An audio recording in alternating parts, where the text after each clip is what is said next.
man. My, these are old pictures. How long ago was that, Liz? Oh, 6, maybe 7 years. Hey, there's a good shot. All of us in our bathing suits. Yeah, I cut quite a figure, didn't I? Say, who's that?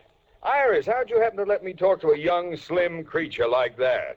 Rudolph, that's me. But it can't be. Look how thin. Oh, that was 7 years ago, wasn't it? Before inflation set in. I don't pop my buttons. Don't let them get your goat, Iris. Liz, that redhead in the picture, the one with the beautiful figure. That isn't you. Now, don't you start anything, George. Now, quit it. That was 7 years ago. It wouldn't be natural if I hadn't put on a little weight here and there. Well, you haven't changed much here, but what a there you put on.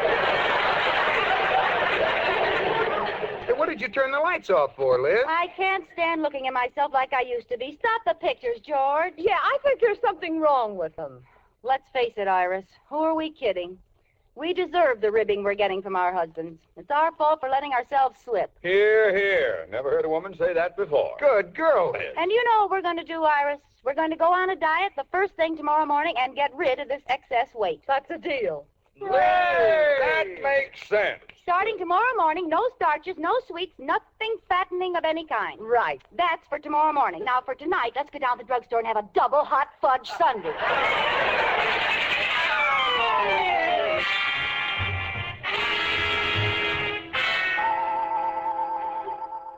Now, George, boy, watch me closely. You're one of the few men at the bank to share this secret with me. Yes, sir. Very well. Now, you turn 3 to the right. 3 to the right. 4 to the left. 4 to the left. You turn the handle. There.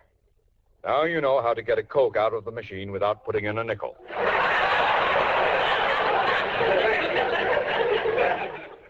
Have a candy bar? Yeah, thanks. You know, we should feel guilty. Standing here eating candy and drinking Cokes while our wives are sweating out a diet. Oh, well, it won't last long. I don't think Iris will go through with it. No, I don't think she will either. What do you mean, you don't think she will?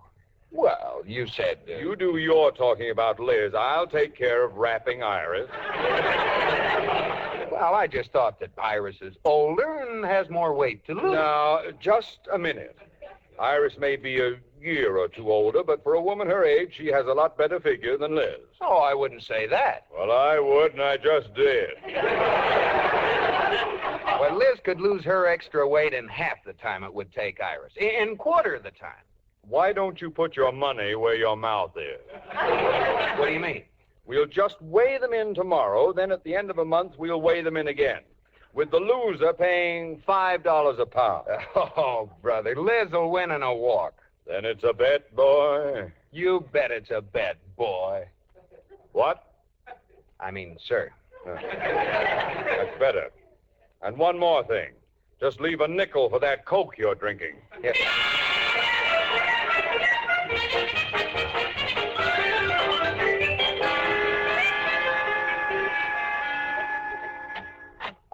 Liz, Yes, dear? how are you coming with your reducing, honey? Oh, fine. I ate practically nothing today. Good.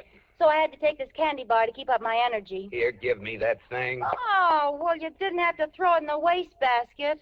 Liz, from now on, I'm supervising your reducing. I've got a lot of training equipment here. A book of exercises, a rowing machine, barbells, and a jumping rope. Who will I fight? Joe Louis retired. Now, come on, we have no time to waste.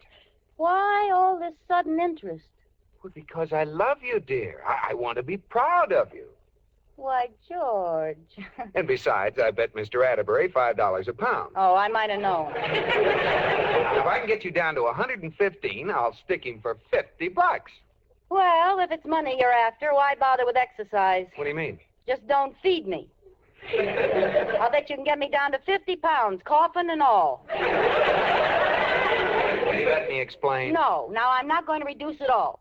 All right. Let Iris win. I'm not going to starve. What's Iris got to do with it? No, nothing. What Iris got to do with this? Well, Mr. Atterbury said she had a better figure than yours. Better than my... Why, she hasn't even got a figure. She has a size 18 lump.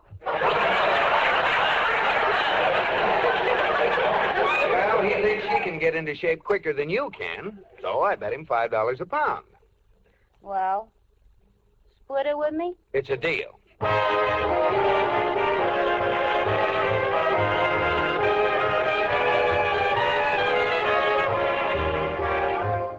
A week has gone by in the battle of Iris versus Liz, and Trainer George is putting his wife through a strenuous routine. She started the day out skipping rope. 1, 2, 3, 4, 5, 6, 7. And as we see her now, she is still gaily skipping away. 98, 99, 2,000. 200. I wonder if I could jump rope from a sitting position. All right, Liz, that's enough rope skipping for today. Well, I guess we could stop for lunch. Oh, lunch, food. Come on, George, let's run into the kitchen. What can I have? Something light like a cup of mayonnaise? I prepared a delicious treat for you. What? Salad a la George Cooper. Oh, where is it? Where is it? Right there on the plate. Oh, what is it? A radish smothered in Chiron taffy. Oh. Very good for you. Besides, you only had breakfast 3 hours ago. Some breakfast. You gave me a glass of orange juice and let me smell some oatmeal. Well, what do I get to drink with this nothing burger? Well, I don't know. See, milk is too fattening. Oh, Coffee sure. with cream or sugar's out. Oh, certainly. Hot chocolate has too many calories. I know what, George. How about a big glass of skim water? Tubby, 2x4. George Cooper, if you say that once again, Tubby's going to slug you with that 2x4. Well, hurry up and eat your lunch. You have to go down to Dabney's Market and weigh in. All right, but you'd better come along. I'll need someone to lift me up on the scales. Let's pause here on KRLD. To find out more about old-time radio, old-time video, and the pleasures of listening to audiobooks, visit the Audiobook Club website, www.audiobookclub.com, where you can get 4 audiobooks for just 1 penny. MediaBay.com. Stay tuned. In our next hour, I'll have the conclusion to My Favorite Husband, plus an exciting episode of Pat Novak for Hire starring Jack Webb, right here on KRLD.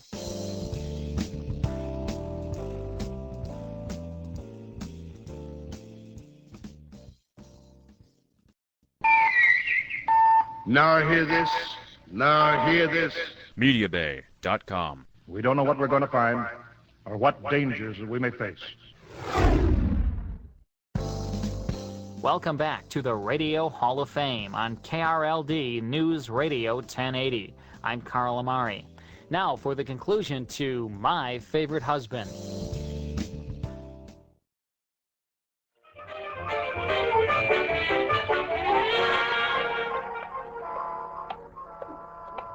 Come on, Liz, walk faster. I thought I was running. Well, what are you standing down there in the gutter for? I'm gathering strength to climb onto the curb. Come on, now, it's just a couple of steps to Dabney's Market. Oh, I feel so silly coming down to the meat market to get weighed every day. Well, Atterbury and I agreed this was to be the official weighing machine. Why don't you put a sign on me? Fillet of Liz Cooper, $5 a pound. Oh, go on. Get on the scale and let's see how much you've lost. Okay. George, I was afraid of this. I'm down to 0. I haven't put the penny in yet. What does it say? Let's see. 123. Oh, George, I've lost 2 pounds. Isn't that wonderful? What's the score today, Mr. Cooper? Oh, hello, Mr. Dabney. 123. Good, good. How much you figure to trim her down to? Well, I thought about 10 pounds off would do it. No, too much, too much. 7 is plenty. That tenderloin is lean, but she's pretty plump in the porterhouse.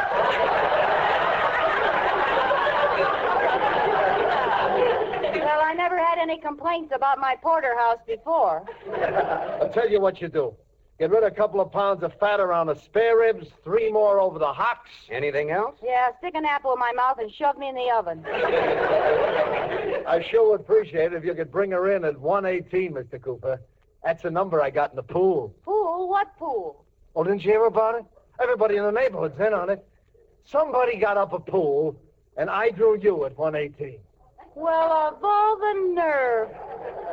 Who would do a thing like that? I don't know. But they're $1 apiece, and I got 2 numbers left. Mr. Dabney, I'm ashamed of you. That's a terrible thing to do. I know. I hated myself in the morning, but fortunately I sold most of the tickets the night before. Oh, now you'll have to make a good showing, Liz. You're a public figure. And speaking of figures, look who's coming. Your deadly rival, Mrs. Atterbury and his prize heifer. Hello, Iris. Oh, Liz. Have you been working as hard as I know just how you feel. Hello, Mr. Atterbury. Good afternoon, Mr. Cooper, boy. Are you going to weigh Iris? I think we'll wait till you leave. Well, if that's the way you feel. Oh, wait a minute. Bad planning. Don't get off that scale, Liz. Why? Wait till Iris gets on, and then you get off. More economical that way. Oh. Well, as long as it's our penny, I guess we have a right to see how much she weighs. Iris. Iris. Huh? Oh. 1, 2, 3, 4. No. No. Well, get on the scale. Oh. Oh. Ah. Oh. Oh. 123. Neck and neck. Oh, no, it isn't. Iris started 2 pounds heavier than Liz, so she's ahead. Come on, Liz. We've got work to do. I'll run you home piggyback. Oh, piggyback. Thanks, George. I couldn't have made it any other way. All right. Turn around, and I'll jump on your back.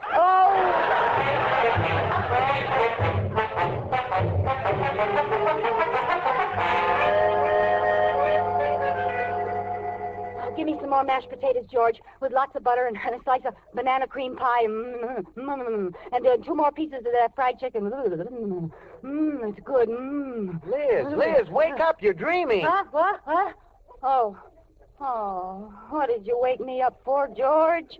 I was just eating a big chicken dinner. Say, maybe it wasn't a dream. Where'd all these feathers come from? Well, you ate half the pillow. I thought it tasted sort of dry. I was lying here trying to remember what we did today. We rode the bicycle, didn't we? Yes, we did.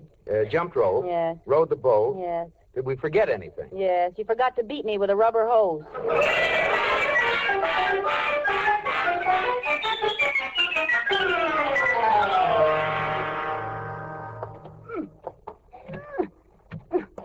What are you doing in the kitchen, Liz? George Cooper, if that isn't the sneakiest, rottenest, low-down trick I ever heard of, putting a padlock on the icebox.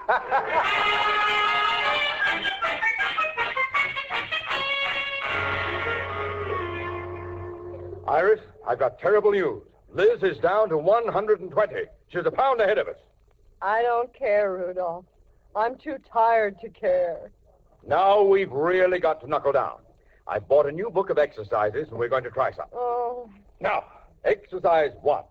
Place hands on hips and put your right leg straight out in front of you. All right. Now, holding this position, bring your left leg up even with your right leg.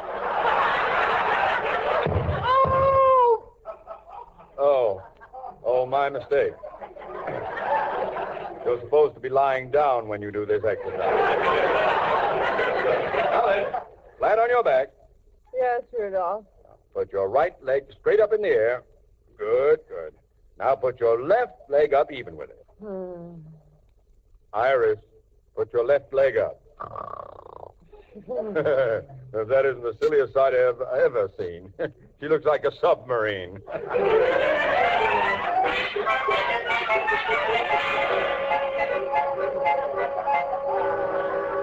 Mrs. Cooper? Yes, Katie? Could I see you in the kitchen a moment? Can't we talk in the hall, Katie? I can't go into the kitchen. I'm too hungry. Well, this is rather confidential. All right. Oh, look at the devil's food cake with marshmallow frosting. Oh, you fiend. That's for after the contest. Oh, well, can't I just pat it a little? Oh, let me drag my finger through the frosting. Mrs. Cooper, I was down to the market talking to Mr. Dabney. Are you listening? Yes, you were down at the Marshmallow talking to Mr. Devil's Food. Oh, well, I'll hold my hand over my eyes. Go ahead. Well, I have it fixed, so you're going to beat Mrs. Atterbury. How? Mr. Dabney showed me how to take off the back of the scale, and I can turn it to any weight I want. But I don't see what This you... afternoon, when the final weighing is going on, I'll hide behind the scale. When I get through with Mrs. Atterbury, she'll weigh 300 pounds. Katie, that's the sneakiest, crookedest, underhandedest trick I ever heard of. Well, then I won't do it. What's the matter? You crazy? I didn't say I didn't like it. Won't someone see you? No. Mr. Dabney is going to put a big pyramid of canned goods behind the scale so no one will see me. All I have to do is make you weigh 118 so he wins the pool. Oh, boy, give me that cake. I don't have to diet anymore. Well, how about a glass of milk to go with it? Yeah, banana and fried potatoes and bread with lots of butter on it. And for dessert, butter with butter on it.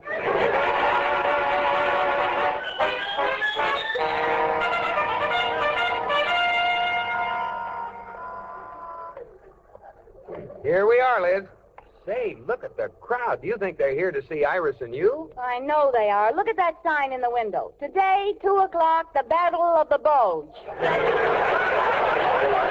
Don't crowd, folks. Don't crowd. Plenty of room by the vegetable bin. Hey, don't sit on those artichokes. Hello, Mr. Dabney. Hello, Miss Cooper. Come on in. The Atterburys are waiting. Let us through, please. Oh, here comes Liz now. Make it 120, Liz. I'll split with you. Let us through, please. Oh, pardon me, please. Hello, Mr. Atterbury. Hello, Iris. Say hello, Iris.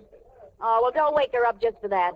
Hello, Mr. Atterbury. Well, George, boy, I hope you brought plenty of money. No, hold it. I got to make an announcement now. Ladies and gentlemen, your attention, please. The Dabney Meat Market proudly presents a weigh-in for the World's Championship Reducing. Oh, this is going too far. In this corner, wearing blue tie.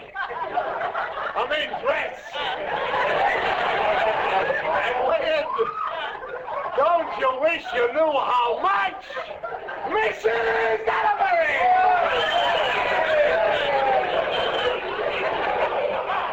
Well, I'm surprised you didn't charge admission, Mr. Dabney. You could have made a fortune. Oh, I wouldn't stoop to that, Miss Cooper. But nobody got in here today who didn't buy a pound of salami. I might have known. Well, let's get it over with. Hold it. I have an important phone call to make. No, go ahead. I'll be right back. Okay. Miss Cooper now stepping on the scales. Pennies by courtesy of Dabney's. And she weighs, when it stops, 118. Oh, what a surprise. Okay, who holds number 118? Step forward, please. 118. Oh, that's me. What a coincidence. Who threw that salami? Wait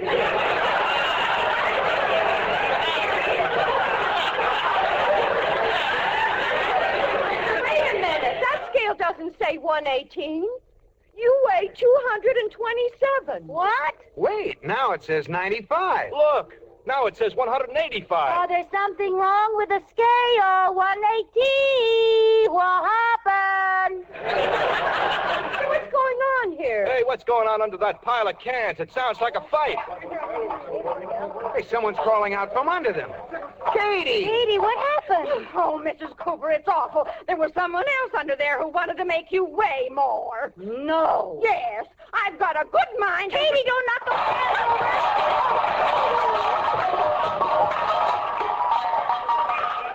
Here, quick, help me lift these cans off. Whoever's under there, it serves them right for cheating. We thought of it first. Liz! Look who it is! Mr. Atterbury.